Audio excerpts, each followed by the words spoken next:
এরকম যদি একটা ডিশ মুখের সামনে কেউ ধরে দেয়, মনে হবে যে কতক্ষণ এই খাবারটা স্বাদ নিই।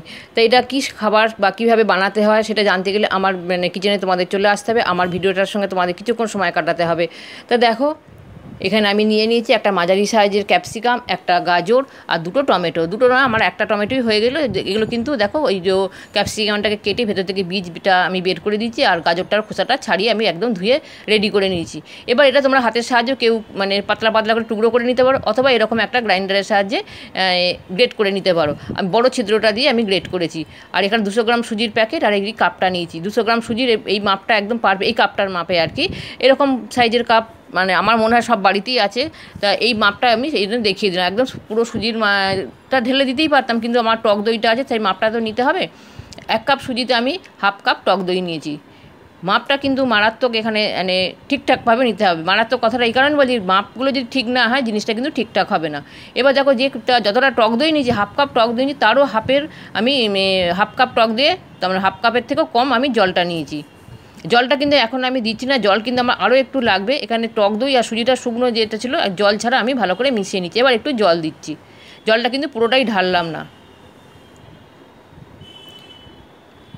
তো এখন ঘড়িতে বাজছে সন্ধে 8টা।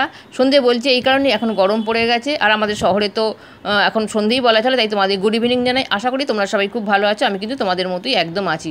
আর আন্দাজ মতো একটু নুন দিয়ে দিলাম। এবার ঢাকা চাপা দিয়ে 10-15 মিনিটের জন্য আমি রেখে দিলাম। আধ ঘন্টাও কেউ রাখতে পারো, একটু বেশি হলে কোনো অসুবিধা, সেক্ষেত্রে একটু ড্রাই হবে, একটু জল দিতে হবে, আর কিছু নয়। এবার দেখো, আমার ন্যাচারালি আমার সুজিটা যে ভিজিয়ে চাপা দিয়ে রেখেছিলাম একটু ড্রাই হয়ে গেছে। তা এখানে আমি জল দিয়ে দিচ্ছি।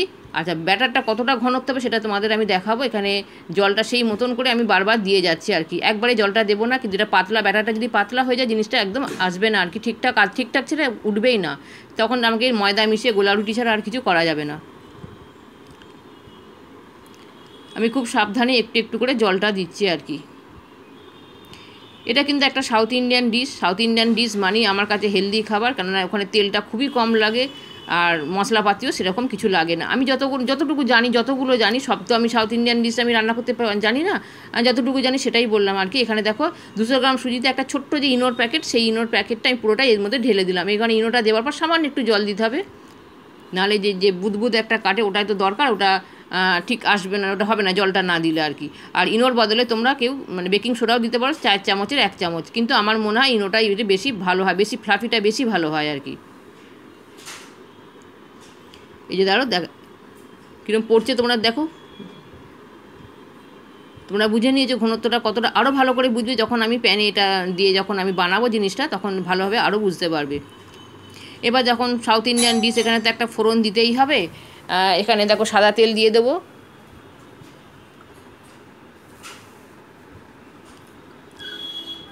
আর কালো সর্ষে দিলাম, আর 2টো শুকনো লঙ্কা টুকরো করে নিয়েছি এর মধ্যে দিয়ে দিলাম। এগুলো ভালো করে একটু বেশ ফেটে গেলে আর কি, বেশ গন্ধটা ছাড়বে, তখন আমি একটু কারি পাতা দিয়ে দেবো। সাউথ ইন্ডিয়ান ডিশে তো কারি পাতা দিতেই হবে। এই দেখো, বেশ কিছুটা আমি কারি পাতা এর মধ্যে দিলাম। কারি পাতাগুলো একটু কালো কালো লাগছে, তার কারণ আমার শুকনো করা থাকে আর কি, শুকনোটাই আমি রাখি।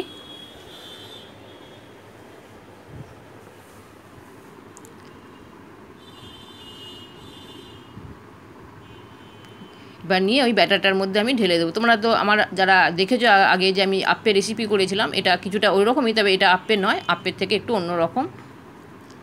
তোমরা স্টার্টিংই সেটা দেখে বুঝেছো যে জিনিসটা একটু অন্য রকম, আপ্পের মতন নয় আর কি। এখানে দেখো, যেহেতু একা ক্যামেরাটা করছিলাম, বা খেয়াল ছিল না যে ভালো করে এটা দেখা যাচ্ছে না, তাই তোমাদের কাছ থেকে একবার দেখিয়ে দিচ্ছি আর কি। আর এই ব্যাটারটা কিন্তু মিক্সিংটা অনেকক্ষণ ধরে করতে, মিক্সিংটা খুব ভালো দরকার আর কি, কোনো জায়গায় যেন লাম্পটা না থাকে আর কি। আর ওটা তো গ্রেটারে যতটা পাতলা হয়, গ্রেটারে এটা ঘষে নিলে, এটা তোমরা জানো আর কি, তাই ওটা আর দেখানো হয়নি, খুব ভুলেও গেছি। আর এখানেও আর একটা ভুল হয়েছে, যে আমি যে ক্যামেরাটা অন করে নেবো, পুরোটা তো আর অন করে রাখা সম্ভব না, পজ করা ছিল, তাই যাই একটা তোমাদের দেখানো হয়নি, তবে চিন্তা নেই, আরও 2টো তোমাদের দেখাবো আর কি। আর তেল তো কমে, যেহেতু এই সাউথ ইন্ডিয়ান ডিশ, এতে তো তোমাদের বলেছি তেল মশলা কোনোটাই প্রায় লাগে না, বলে মশলা তো কিছুই লাগে না, সে তোমরা দেখতেই পেলে। তেল অল্প করে দিয়ে দিলাম। বেগুনের বোটার সাহায্যে বা যে ব্রাশের সাহায্যে দিলেও চলবে আর কি, বুলিয়ে দিলে। আমার ব্রাশটা, যে সিলিকন ব্রাশটা ছিল, আমার নষ্ট হয়ে গেছে বলতে কি, আমি নিজেই ওটাকে আমার অসাবধানবশত পুড়িয়ে গেছে আর কি। এবার দেখো এই যে রুটির যে মাপটা আর কি, যে গোলাটা করছি আর কি, এটা কতটা হবে বলে একটা যে আঙুলের যে গিট, এক গিট, সেই এক গিটটাকে হাফ করে নেবে, হাফের সামান্য একটু কম করবে যে মোটাটা আর কি সেটা।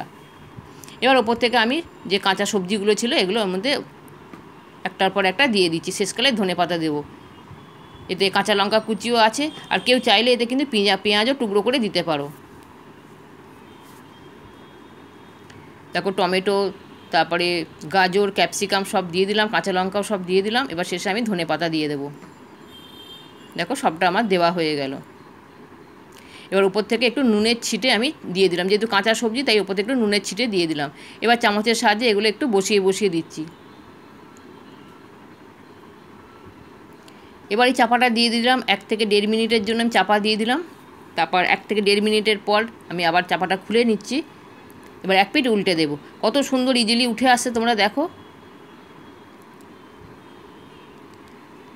আবারও আমি চাপা দেবো 1 থেকে 1.5 মিনিটের জন্য, দুটো পিঠের জন্যই 1 থেকে 1.5 মিনিট। একবার প্রথমবার 1 থেকে 1.5 মিনিট, আর দ্বিতীয়বার যখন উল্টে দেবো তখন 1 থেকে 1.5 মিনিট লাগবে। আমার একটু শুকনো শুকনো লাগছে বলে একটু তেল দিয়ে দিলাম।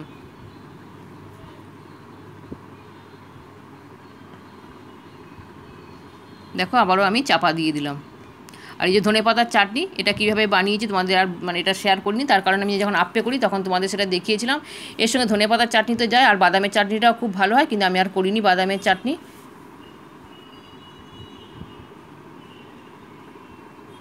সবজিগুলো কিন্তু সেইভাবে বেরিয়ে আসেনি ব্যাটারটা থেকে আর কি, এই রুটিটা থেকে আর কি। সেই জন্যই চামচের সাহায্যে একটু চেপে চেপে দিলে কি ভালো হয়।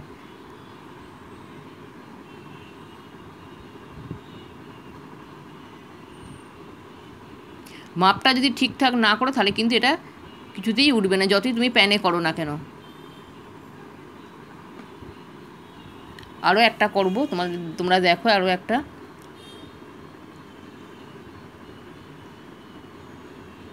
এগুলো খেতেও যেমন সুন্দর, আবার পেটও ভরা থাকে আর কি। বড়দের জন্য দুটো এনাফ, আর বাচ্চারা একটা খেলেই পেট ভরে যাবে আর কি। আর এটা টিফিন হিসেবেও দেওয়া যেতে পারে। আমার বাড়িতে প্রতি সপ্তাহতেই, তারা বৃহস্পতিবার সাধারণত আমরা সাউথ ইন্ডিয়ান খাবারগুলো খাই। আমাদের বাড়িতে প্রত্যেকেই খুব পছন্দ করে সাউথ ইন্ডিয়ান খাবারগুলো। এবার দেখো আবার ওই সবজিগুলো আমি দিয়ে দিলাম একটার পর একটা, যেমন আগের বার দিয়েছিলাম আর কি, আবারও সেকেন্ডবার আমি এভাবে দিয়ে দিচ্ছি আর কি। যেহেতু বৃহস্পতিবার নিরামিষের ব্যাপার থাকে, তাই রাতে আমরা ডিনার হিসেবে সাউথ ইন্ডিয়ান খাবারগুলো রাখি আর কি।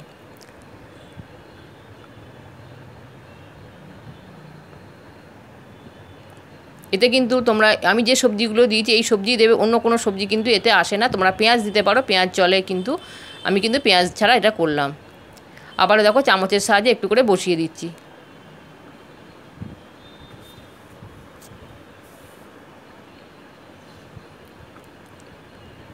দেখো কত সুন্দর লাগছে দেখতে, অনেকটা পিৎজার মতো লাগছে, তাই না?